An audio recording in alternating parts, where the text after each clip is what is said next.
Concluindo o que tratamos no tópico seguinte, onde o livro Participação e Solidariedade se refere, explica o que se entende pela desconcentração política,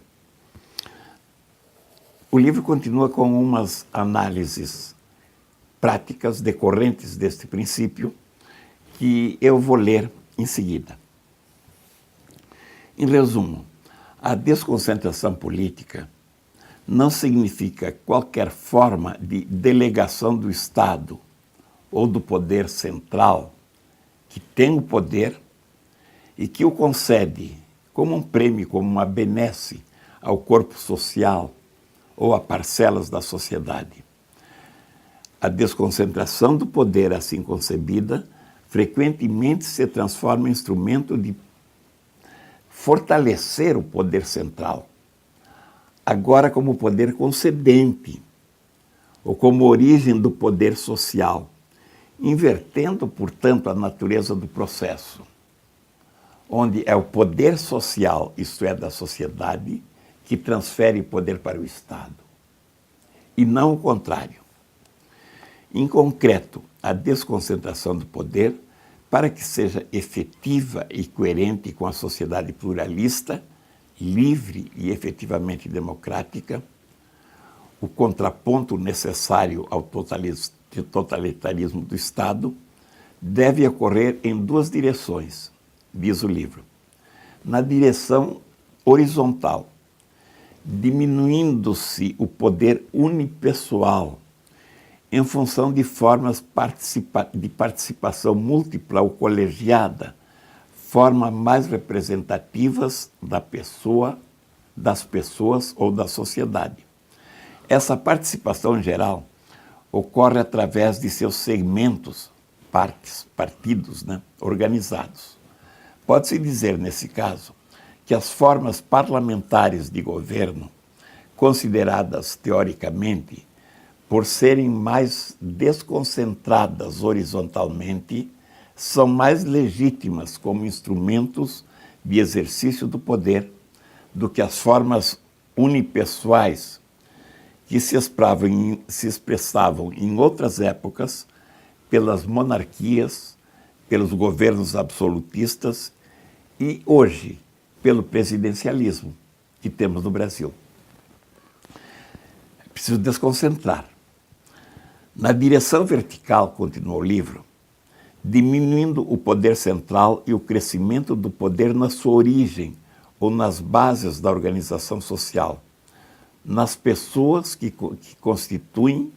a constituem essa organização social e nos seus grupos sociais. A desconcentração vertical torna possível a participação efetiva das pessoas, sua presença e sua influência nas decisões, seu controle nas ações e, enfim, o exercício da individualidade, da responsabilidade e da liberdade, às vezes resumidas na palavra cidadania, embora cidadania represente muito mais. Nesta concepção, continua o livro, é das pessoas ou desses grupos que o poder se transfere através de diversas formas de delegação para as organizações intermediárias em geral, constituindo a sociedade, e para as organizações, em especial políticas, constituindo o Estado. Em resumo, são mais conforme ao princípio da desconcentração as formas municipalizadas e federativas de organização política do Estado do que as formas unitárias, imperiais ou centralizadas de organização, que, a meu ver, é o que acontece no Brasil e deveria ser um objeto prioritário da reforma política. Da mesma forma como o princípio da desconcentração, continua o livro, se aplica à estrutura do Estado, também se aplicam aos demais entes políticos, os partidos, em primeiro lugar, em função de sua importância e de seu papel na organização política. Desconcentrar os partidos, e não concentrá-los nas mãos dos caciques. No entanto, devem abranger toda espécie de órgãos e instituições que exerçam parcela de poder sobre a sociedade, ou que sirvam de instrumento para essas parcelas.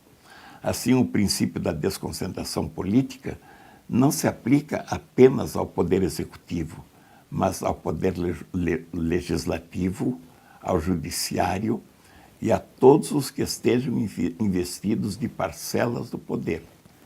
Este é o rumo para o qual caminha a evolução e, em consequência, as reformas das estruturas políticas da sociedade no mundo pós-tecnológico, viabilizando a participação das pessoas para que a concentração do poder, fortalecido pela tecnologia como acontece, não se transforme em mais um sistema de oprimir a sociedade, de matar a diversidade e de excluir as pessoas, gerando mais uma forma de desequilíbrio, de crise e de insustentabilidade do processo.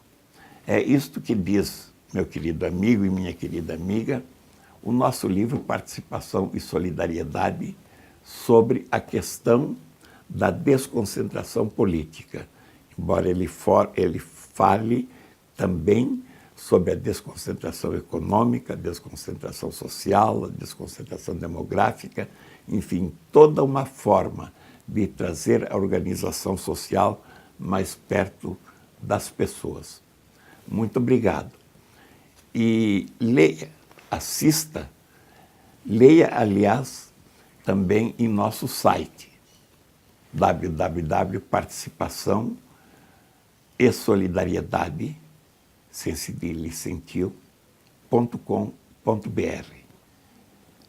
Comente, compartilhe. Um abraço.